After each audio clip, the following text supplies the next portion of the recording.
madaxweynihii sagaalaad ee Jamhuuriyadda Federaalka Soomaaliya mudane Maxamed Cabdullaahi Farmaajo ayaa loo sameeyay lacag aruurintii ugu badneyd oo guri loogu dhiso madaxweyne Soomaaliyeed taasi oo loogu dhisay lacag dhan 300,000 oo dollar oo Mareykanka ah. madaxweynihii hore ee dalka Maxamed Cabdullaahi Farmaajo ayaa ku suntanaa intii uu xilka hayay inuu ilaaliyay hantida qaranka Soomaaliyeed isla markaasina uu ka dhowrsanaaday musuqmaasuqa muddadii xilka uu hayay fila Soomaaliya 7 sano uu joogay isla markaasina uu la diriray. madaxweynaha ayaa shacabku mahadiyeen isla markaasina waxa ay siiyeen guri ku baxay 300,000 oo dollar. mid horta inaan dadkii weydiinay waxaan sameynay survey cod qaadis dadban dadka inaan weydiino meesha ku habboon in gurigan laga dhiso. xaqiiqatan dee fikrado kala duwan yaa la isu keenay.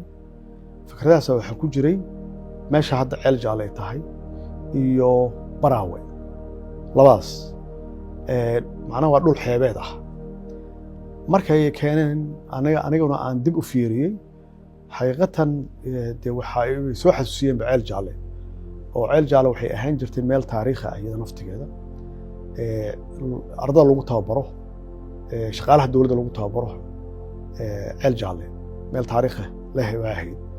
waxaa u dhawaa oo kale ceel jaale meel dalxiiska loo tago oo la oran jiray Sambuusi oo waagaas anu markaan dhalinyarada ahaa mararka qaarkood jimcooyinka iyo khamiisyaha aan u tagi jirnay dalxiis. dhalinyarada kullina u tagi jireen dalxiis maalmaha dee feestooyinka ah.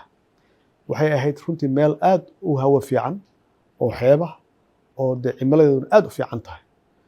marka sababta looga dhigayba goob dalxiis waxaa ka mid ah arrintaas runtii cimilada ah.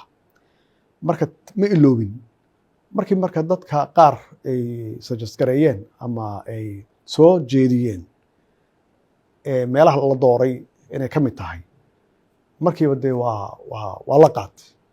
waxaan raadinay meesha ugu fiican oo dee gurigaas laga dhisi karo. alxamdulilah ilahina waa nagu guulayay.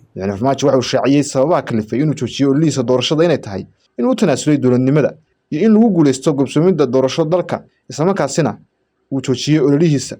waxaana sheegay in ololuhu dib u bilaabanayo marka la jaangooyo xaaladda guud ee dalka isla markaasina xukuumaddu ay ku dhawaaqdo xilliyada doorashada la qabanayo. haddaba madaxweyne Farmaajo ma u qalmaa in lacagtaas intaas leeg lagu mahdiyo